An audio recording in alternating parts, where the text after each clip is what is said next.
Let's focus on the markets now with Virginia Maisonneuve, head of global equities at Schroder Investment Management in London. Good morning. Thank you for joining us. Good morning. What's your reading here on the numbers we get on the labor market in the U.S. and the implication for U.S. markets? Well, I think, unemployment is always a lagging indicator. But clearly what is going to be important is to figure out when there's going to be a turn in those numbers. I think what we're saying is that on a long-term basis, we know that the system, the financial system in the Western world in particular, still has a lot of structural adjustment to make.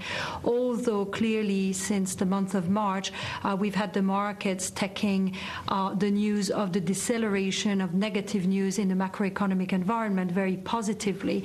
So I think, to me, this is not a reason to become pessimistic. This is just monitoring the ongoing structural adjustment that we are seeing, and it's not the end of it. Tom Keene, Bloomberg editor-at-large, in the studio with us. Tom? Oh, Virginia, good morning. When you look at all this, we have lots of men in suits and ties, and Minister Lagarde dressed as well for a G20 meeting in London. Then they go to Pittsburgh.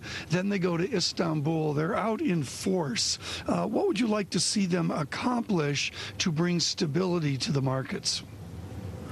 Well, I think, clearly there's been a lot of debate about bonuses and about, compensation in financial institutions. And I understand why this might be important, but I would really much prefer to see them thinking about regulation that is adapted to the new world. I mean, I think the Madoff story and the unraveling of what we've seen, particularly with the monitoring since the 90s, in the case of that story, is very clear that we need much better supervision and much better framework for financial institutions. So I think that's one.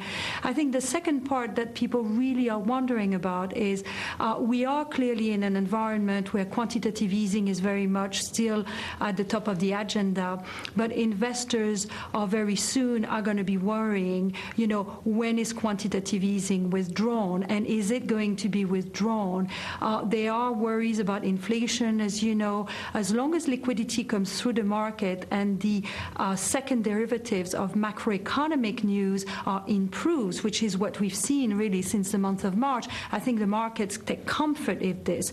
However, any expected change in liquidity brought through quantitative easing, maybe slowdown or whatever, would really create some worries in the market. And I think we need some directions in that area as well.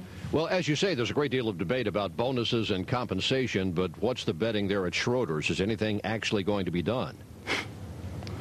Well, I feel very fortunate to work for a firm like Schroder's, where we're a very conservative and defensively positioned firm.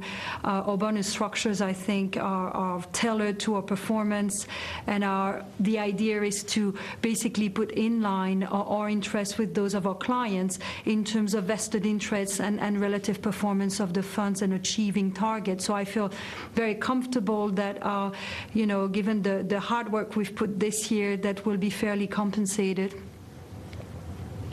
Virginia, just very quickly here, if we could, what is your expected return on a blended portfolio here? Schroder's has equities and bonds blended. What kind of return would you see out 3 to 5 years? Well, I can really talk for my funds, which, as you know, is the global and international funds. Sure. And for us, selling for a very large part to the institutional market, it's a relative game.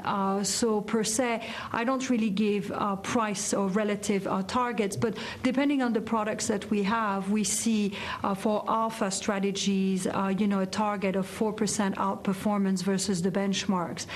The way we achieve this is clearly stock picking, looking for quality growth companies that are selling at a reasonable price, strong balance sheet, strong management team, and trying to understand what the long-term time horizon for growth, earning growth support is. And there we have identified 3 key trends that we think, are going to be important for the next 10 to 15 years. And those are demographic, climate change, and super super cycle or the role of the large emerging market economies into the global economy. Virginia Maisonneuve, Schroder's in London.